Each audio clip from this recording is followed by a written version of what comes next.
What up, what up, what up, what up, what up, y'all? Y'all know what it is. It's your girl it's your girl Exotic to Beat. And this is Xhale Let's Talk podcast with my co-host Say from Say Let's Grind More and our special guest, the Lyrical Assassin. How you doing tonight? Hey, what's going on, ladies? How y'all doing? What up, what up, what up? We're gonna have some fun tonight, y'all. A lot of fun. Definitely. I mean, that's if you know the Lyrical Assassin gonna give us a couple of them bars so we can get out this interview. You might get some bars, some jokes, some might come out. Hey, be yourself. That's what it's all about. That's what it's all about. I'm telling you, because I'm finna cut up. I don't know about you, but I'm finna cut up. Oh, snap, cut up, did cut up. That's I ain't got no bars for you now. Hold on, calm down now. I ain't got no bars for you. But I got you. Hey, you know I got the bars. My sister got me now. I got the bars. You know what? In this day and age, you don't know. Everybody have something. So it might mess around and leak out and something happen. And you end up being like, you know what? This might be something. You know, you may never know. A millionaire by accident. That's how they go. Definitely. Okay. Well, give us a brief introduction of yourself. Sure thing. My name is the Lyrical Assassin. I'm from Chicago, Illinois, from the South Side of Chicago in Roseland area. I've been actually rapping, which is hilarious to a lot of people when I tell them this, for about 6 months. But 6 months? 6 months. Hold on, let me take my hat out. I'm gonna show my little edges too. 6 months. 6 months. But here's the thing though. Even though it hasn't been that long, when it comes to hard work and determination, and you really put in some work, you can accomplish pretty much anything. Okay. So you're from Chicago, Illinois. Where do you reside right now? I'm still in Chicago. Okay, so we live in Chicago. Okay. Well, my husband ain't present at the moment, so I'm currently in the studio. He's from Chicago. I'm currently in one of the studios right now, in Chicago, chatting with you guys, with you ladies. I'm telling you from Chicago. Yeah, what studio are you live from? Right here in Music of All Records. Okay. Shout out Music of All Records. Okay. Definitely. Yeah. Somebody from Chicago. From Chicago. My husband from Chicago. So you already know how we get down. Yeah, he crazy. He crazy. Hey, this big. I promise you, he ain't about 5'2", 5'3". But no. I promise you, his ego is he about 7 foot though. Oh, you got you an ankle biter. That's what we call him. Bruh, I think he fighting like a pit bull out there or something.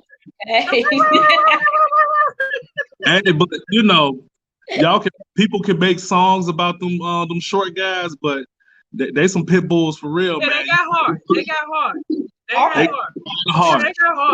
got about 5 hearts, y'all. Yeah, and to me, because I'm 6'2", so a lot of the dancers and all the dancers and all the superstars and whatnot, we want to name them, they about 5'8" and below. So, you know, if it comes to a dance contest, we know who gonna win that one. Yeah, because I always think that tall people who dance, they look like they got stilts on their legs, man. Their legs too long. No, tall people that dance look like what's the little air machine that be outside? You know, the one that be moving and doing this. Tall. That's what they look like. They look stiff as hell trying to dance. I'm like, yeah. And that's why I give a lot of respect to Chris Brown, because that dude has to practice every day. Because if he miss a beat, he would look like one of those people because he's pretty tall. You are correct on that one. Definitely. Okay. Well, tell me. Oh, I'm sorry. No, it's cool. You good? Well, tell us this. 6 months ago, what inspired you 6 months ago to hit this mic? So, What inspired me was because I've been doing also stand-up comedy for the past 10 years. So during the pandemic, a lot of the comedy stuff stopped. A lot of things shut down. And I sat down, I was thinking to myself, well, when it comes to hip hop or just lyrics, period, it's pretty much the same structure. You create something, you tell a story, you do what you got to do with it. And in my comedy, I was always a storyteller in my material and how I write. So I told myself, how can I incorporate that into lyrics in rap form? And then what made it even funnier, shout out to Ebony Archer, the person who discovered me, and I'm actually signed to her label, which is Music of All Records. Okay, shout out to, what is her name? Ebony Archer. Ebony Archer. Yep. What was funny, we was acting because she had a film that she was working on, and I had got one of the lead roles. And one day we was just messing in the studio, just messing around with beats and everything. And I just started talking crap. And then she was like, yo, I think you could rap. And I was like, nah, I don't know about all that. She's like, no, for real, I think you can do it. I was like, nah. So it got to the point where she started, coaching me and training me. And then I started taking artist development classes, learning stuff on my own, and really trying to study the game. Because if I'm going to really do this, the best thing I can do is actually study and see how to do it. One thing about me is with Chicago, we do a lot of drill, we do a lot of trap. And I told myself, I don't want to do that because everybody's getting to the point where they're starting to sound the same. So we don't have too many lyricists anymore. We don't got too many people that's telling stories anymore. So I figured with my comedy, I'm already telling stories here. How about we tell stories over here? And it got to the point where things are starting to click a little bit. And I'm at the point now where flow is starting to get a little bit better. Practice makes perfect. So pretty soon people are going to notice that and they're going to be like, wow, so this is what happens when a comic turns into a hip hop artist. It's gonna be something special. Yeah, right. And it's not easy. It is the stuff I'm doing is really, really nice. So for the people who's listening to this, like the reason why rap is getting so easy now because a lot of people going into that drill, that trap stuff, and they Dr. Seuss in it. So you got people getting on the charts and they song is talking about broccoli or some shit like that. So man, hold on. Hold right. Like man, if I was route, I'll probably be a superstar by now. But I'm just so glad somebody said it though. They going famous off everything now. Man, right. Everything. They trying to get TikTok famous. That's what's going on. So So I told myself, let's tell these stories. Let's try to take it back to like the 90s, early 2000s, and try to have fun with that. Where rap was pretty much really, really good before all the drill and shoot that nigga, fuck this bitch. Like nah. Mm-hmm. It's crazy. It's crazy what's going on with rap nowadays. It's pretty sad, man. It's kind of dying a little bit, but there's ways to fix it. There's ways to fix it. Okay. Well, tell us, what are some of your everyday hobbies? Everyday hobbies, other than comedy, like today, I was messing around with people. They was making just random statuses. It's like one person was like, man, where the clingy man that made some noise. So I started putting like rap verses, just messing around. I'm trying to remember what I said. I think I was like, yo, if that man clingy, make sure that he's not needy. Matter of fact, I hope it's not worse. I hope he don't like trans mans like that bitch nigga Chingy. And I was like, I was like hashtag bars. I just left. Right. It's just like that. Right. And they was like, dude, what is you doing? Where'd that come from? I said, I don't know. I was just messing around. Right. And then and people was just making random statuses. So instead of like regularly commenting, I use like a bar, or something, like Right. 4 bars or something, just to mess around. And sometimes part of that is part of my practice. I just be doing some random stuff. So that's how I get the juices flowing, and then eventually something will come up, or we'll write a hook first, and then we'll build around that hook. So, Right. Right. but a lot of times I just be on Facebook, just be messing around, trolling, and then eventually, um, like this one song that I'm working on, it's not out yet, but I'm working on it. It was based off conversation I had on Facebook. I don't know if y'all ever been on Facebook where a person will be like, "Hey, finish this rhyme." Mhm. So they'll put some bars there, and then people will comment other bars, and I Mhm. messed around and made a song out of it. Oh, So okay. yeah, so I get that creative, and then since with me doing comedy, it kind of really helps me think fast on my feet and create stuff. Okay. You say you do comedy. Are you funny, funny, or you just funny? You know You better what? be funny, man. You Comedy to me is very subjective. okay? There's people that they like what they like, they don't like what they like. So Right. comedy style, I come from being a little bit too politically correct, and then I tell stories. Sometimes I talk about myself, sometimes I talk about my kids. So you can probably say I'm Kevin Hart mixed with Mike Epps and stuff like that, but it's just me. I say what I want to say. So they call me the No Chiller Comedy because after I tell a joke, people be like, "Dude, I'm gonna pray for you. Something is really wrong with you." Like I'll give an example. So this was something I was messing around with. I was like, if an atheist sneezes, do I still say God bless you, or do I say, "Hey, my nigga, you good?" Because he don't believe in it. Right. You know, you're right. Hey, my nigga, you good? Or indeed, in these day and age, hey, my niggas, stay 6 feet apart, social distancing. Exactly. In these, That's wrong too. days, yeah. I mean, but he right. Like, I guess you would go according to what you believe.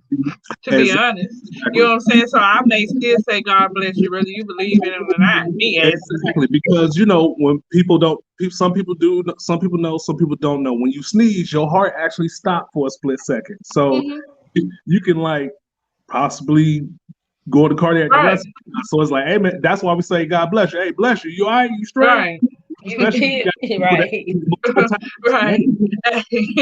Hey, God bless you, followed by my nigga, you straight. You know what I'm saying? Hey, thank you. You all right? I know you don't believe in this, but I'm just saying. I'm trying to save your life.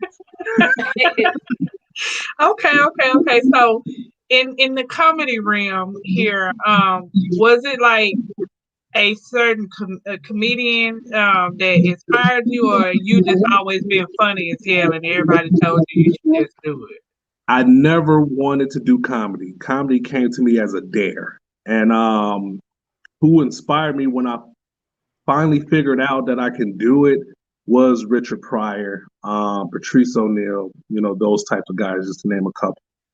Um, it started off in college, like I said, 10 years ago, and they had what was called a universal open mic. So they had singers, rappers, dancers, you name it.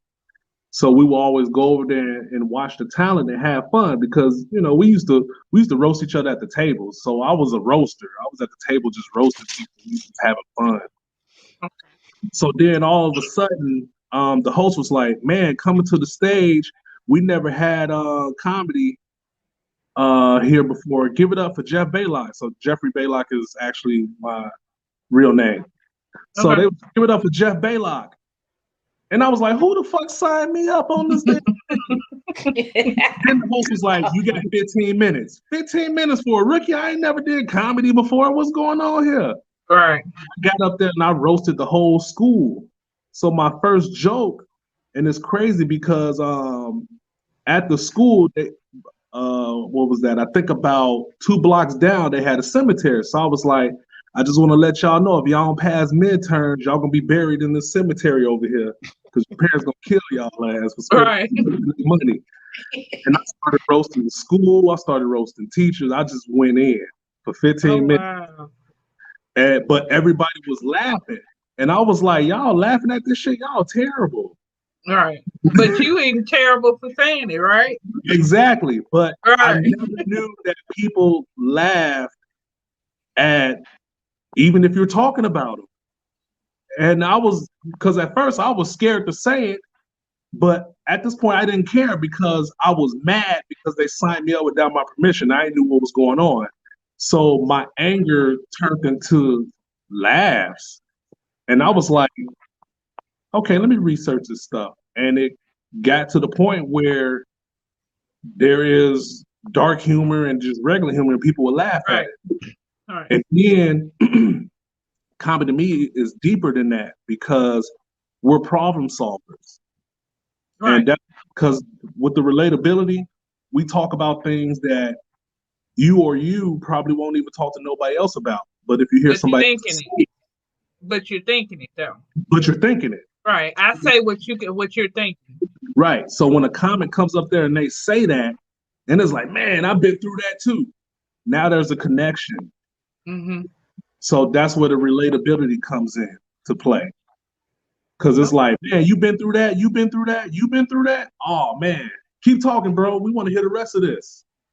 And then you continue talking. And there's times when people came to me was like, man, thank you. I needed that laugh. I was going through some stuff. So, and laughter is really good medicine. So, yeah, it's good for the soul. It's an art form. And I've been doing it for the past 10 years. And I traveled the world doing it. So now I have an opportunity to study and try to perfect another art, which is hip hop. Okay. Okay. Well, if you could choose any artist to work with or collab with, who would it be? J. Cole. North Carolina. I'm broadcasting from Raleigh, North Carolina, so I know all about J. Cole. J. Cole. Like, it's okay, we're from Alabama. North Carolina. I just recently Pablo boy. I didn't hear you. I said I just recently came from Alabama. I love Alabama's hospitality. Y'all, man, y'all is hospitable as hell. I love it. Oh, for real. Man, they show me. I don't know how everybody else is. Hold on, player. Hold on. You must went to a real good neighborhood. Oh, I was in Birmingham, right in Birmingham. Oh, okay then. You must have been around some nice people. I mean, hey, you know, shout out to G from GMC out there in Alabama. Real cool guy. Appreciate him. Okay. Yeah, because we went out there, me and my business partner, we did like 5 interviews. We was bouncing back between Birmingham and Atlanta. We was all over the place, just promoting and getting things going. Because actually, June 12th, Music of All Records is having a label launch event. So we're going public. And also, my single is coming out. My first single is coming out on that day as well. It's called Watch Out For Me. Okay. What date is that again? June 12th. June 12th. So is it going to be a live streamed event, or are you all going to have it at a location? It's going to be a live stream event, but it's also on location. We're going to be at the Doubletree Ballroom by the Hilton in Skokie, Illinois. We have DJ Nathis and Shondale from Power 92 that's going to be the host. Okay, you'll have to get us that information. Send it to the email. Yes, get it over to us.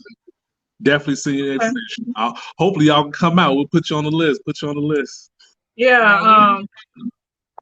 On the 12th. On the 12th, I'm gonna have to check the date book. Yeah. Let me know. And definitely. Okay, well, another question. If given the chance to sign or stay independent, which would you choose and why? Well, it's always independent. Because with me being signed to Music of All Records, I'm still, pretty much an independent contractor. We're an independent record label. So nowadays, there's a lot of people, even our superstars, is going independent because the whole label game is starting to become obsolete because a lot of these artists don't have their masters. So, when you sign to these labels, you're doing these 360 deals. Yep. And don't get me wrong, there are some 360 deals that rappers can take advantage of, but then there's some that a lot of people signed back in the day. They didn't read that contract and they ended up got messed over because normally they say, hey, we're going to make you famous, but you're going to be broke famous. Right. So the only way you're making your bread is through your tours and everything. Right. So nowadays, when you're going independent, you own your masters, you could do pretty much whatever you want to do with it. And a lot of people's getting to the point where it's getting there. And it's just more better. It just feels more better independent because you have more control. Like you still be overwatched and everything, but if it's just ownership, it's just something about ownership. You got to own. You want to own. Right. There's rappers nowadays and other artists like Taylor Swift. She's still fighting to try to get her masters. They're not giving it to her. R. Kelly don't own none of his music. Can you imagine if R. Kelly owned all his music? That's a lot of music. That's a lot of music. And then he wrote for other artists. So Piper. Man. So imagine if he would have owned all of that retarded. So yeah. Nowadays we want to get into the mindset of owning because it just hits different. Lil Wayne sold his masters for $100 million. I don't know why he did it, but I mean that's Lil Wayne. I can't count it. How you gonna say, bro? That's Lil Wayne. You are right. I can't count another man's pockets, but the world may never know. But in this day and age, everybody, whether you're an entrepreneur or not, you want to try to own something. And music is very powerful. Music is that long-term money. You want to at least try to own it so you can keep that flowing. Because right now, especially if you got kids, legacy. When you gone, somebody's supposed to come up off your death. So you ain't nothing, you don't own nothing. Where's the come up? So own. Please own. Own. I know y'all heard that. OWN. If you have an opportunity to get your masters, please do. Please do so. So you have any questions? Do I have any questions? Mm-hmm. Let's see. First off, nice sigh. At first I couldn't see you. Because I'm like, where her nose at? No, because like she was all in the dark and I was like, well, where her nose at, man? I can't see. I told you I was dog when you got on here. As far as question goes, when it comes to the type of artists, what do y'all look for in artists? Do y'all look to turn up, or y'all look to just relax and chill, like some weed smoking music or something like that? What's y'all vibe when it comes to some of the artists that y'all love to listen to? Well, you want to go first, say? You can go on first. It's all right. Okay, well, me, it's about the beat for me. It doesn't matter whether it's R&B, pop, country, western, because I love country. Gotcha. It's all about the beat for me. If the beat does not keep my attention, I will skip a song in a minute. I don't care how hot it is on the radio. Right. I don't care if it's number one on the billboard. If I'm not feeling the beat, it's over. So the beat got to hit you, right? Like, gotcha. No, that's Yeah. cool though, because I'm that same way, and that's what happens when it comes to like when I'm in a session and then the producer just playing all these beats, because you can make music off any beat, but it's all Right. about that feel, how it make you feel. Right. So when you feeling it, it's like okay, because you can have for me when it comes to like lyrics and stuff, like I've written a decent amount of lyrics, and but they don't have beats. So these lyrics can go to any beat. Yeah, it's all about that feel. So Mm-hmm. I really get it. Yeah. I You know, like the 'cause beat too. Because if the beat don't catch me, I'm like, okay, it's lost. I pay attention to Mm-hmm. words too, but I feel like if your beat ain't right, you probably ain't talking about nothing. You you're know what I'm probably saying?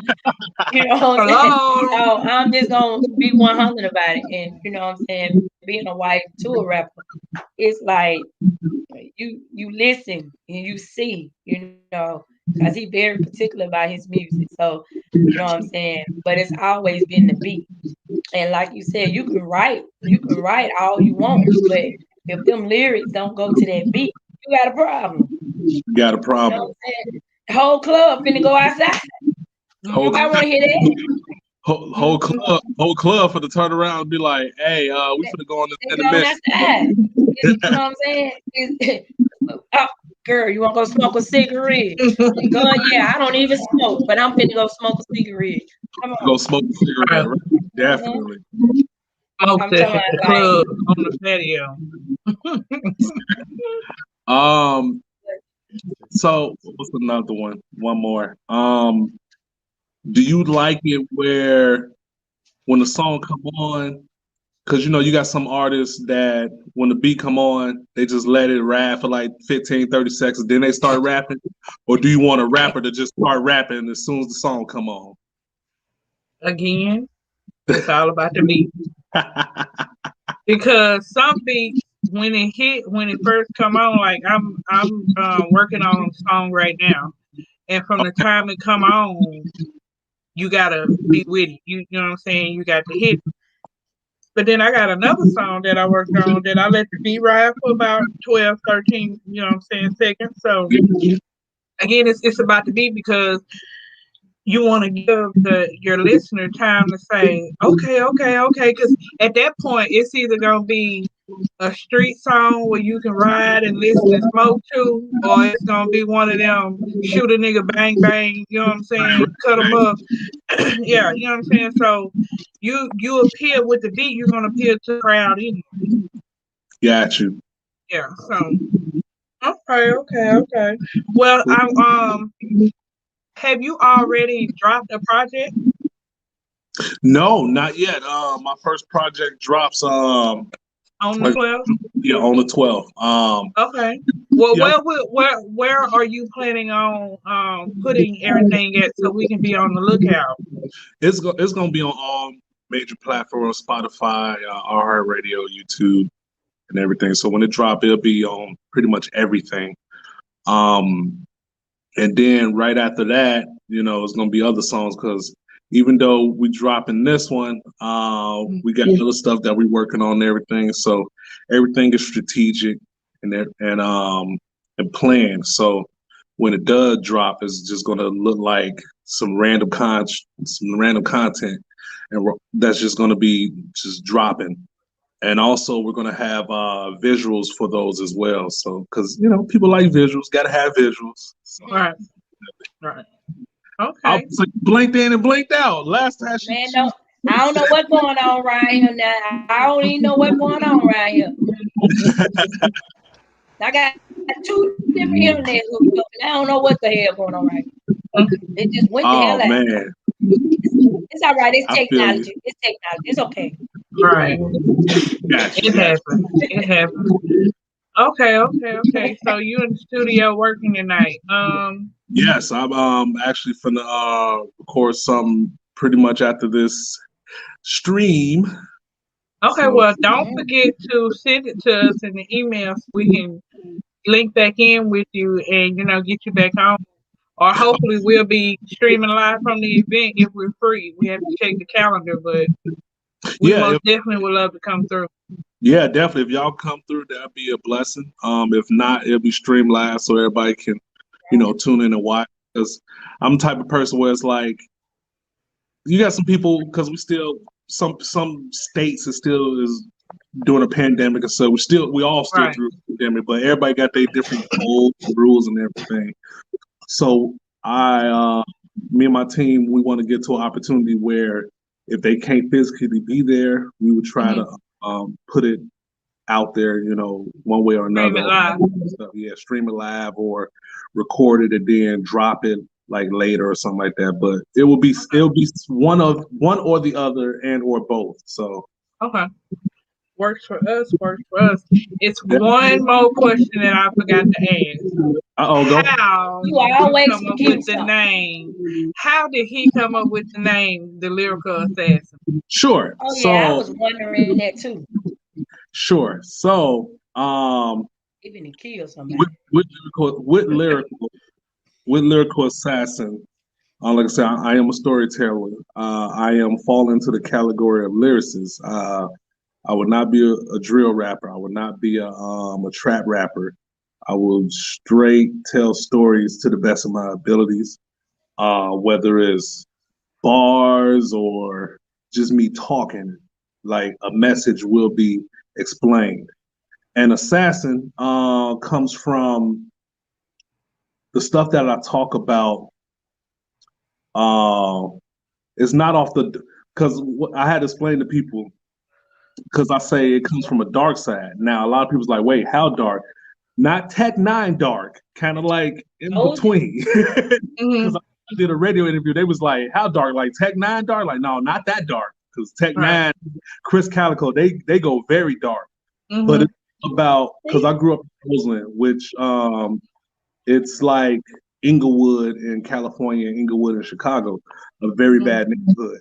And people grew up in very scary and random situations, and I was one of them. So that's why I say the dark side, from drugs to shootings and fights and all the other stuff. So that's pretty much the dark. So I'm basically rapping about my pains and what I've been through and what I've seen on a day-to-day basis. And then I put that lyrically. And my tagline, my catchphrase, I always say, "Don't assassinate my character."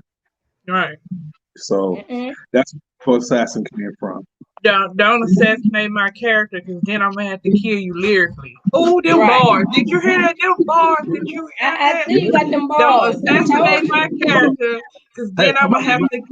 I'm about to write that down and get you credit. Hold on. Go right ahead on. I'm telling you, I got the bars now. We're gonna have to link up. I had to get a feature from you because I am really working on my mixtape. That wasn't a joke.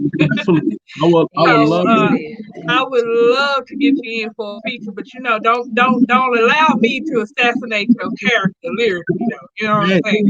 Look, I'm gonna put it to you like this. And it's this song called "Calm Down." It was between Busta Rhymes and Eminem, and they both spit it pretty much a 55 bars each. They just went crazy. And how that whole project came together was, to summarize it, Busta Rhymes had 216s. And his producer was like, "Who you want on the track?" He said, "I want Eminem." Sent it to Eminem. Eminem did 40 bars straight. And Busta was like, "Nah, you're not gonna just come up in here and kill me like that." So Busta did a 50-bar verse, sent it back to Eminem, and Eminem was like, "I'm gonna have to go harder than that because I feel like he wasn't done talking." Yeah. So he comes with a 50-bar verse, and then they end up both doing. By the time the project was done, and it took them a year and I think 3 months to finally drop this record. They both did 55 bars each with barely a hook, and the song is dope. So I say that when it comes to features and whatnot, sometimes it be like that. We gotta eventually we gotta come here and make it equal because we putting it out here. One, we definitely want to try to make some money off of it, but two, just the power of it and whatnot. That's what I like when it comes to like working with others and stuff. You just feed off each other and you can learn something. So I'm down for a lesson. Let's get it. Well, okay, well, don't forget to write that part down because I'm gonna be looking to hear it in the next song. Don't forget to write that part down. I'm looking to hear it. Okay. Yes. Okay. And I'm gonna even text it to you so you'll know. So we'll have it exactly like it's supposed to be. Please do. Please well, do. All right. Well, it was most definitely nice getting to know you, Mr. Jeff. I'm not gonna call your last name again, aka the Lyrical Assassin. And you go ahead on and get back to what you were doing. And we want to thank you for coming on and letting us get to know you so we can get you out there. And if you have any questions about anything, Say is also a manager. Yes. So you can always, hit us up at xhale.talk@gmail.com and we'll try to help you in any way possible. Don't forget to send us the dates though. Oh, make sure you send them dates. Whatever you have, send them. I have people, I give shows to anybody. They're going to pay for them. You feel me? They're going to they got to do I ain't got but one artist on the label and being independent, boy, I'm trying to pay. Definitely. So, before I mess around and forget, for the people that's watching and everything on this stream, you can follow me on Instagram at Lyrical Assassin and also on Facebook at The Lyrical Assassin. And if you want to follow my personal page on Facebook and Twitter, you can type into Google Jeff Baylock. It'll pop up. That's JEFFBAYLOCK. It'll pop up immediately. Google did such a dope job with me. So I will pop it because I do a lot of stuff. So definitely. Okay. Well, we will most definitely be on the lookout. Thank you for coming in, spending this time with us tonight. I enjoyed the interview. It was an honor. It was an honor and a privilege to come up here and talk to you ladies. It was dope. Yeah. All righty then. This is Xhale Talk with Exotic the Beast and Say Let's Grind More and our special guest, the Lyrical Assassin out of Chicago. Yeah. And we are out. Good night, everyone. We out.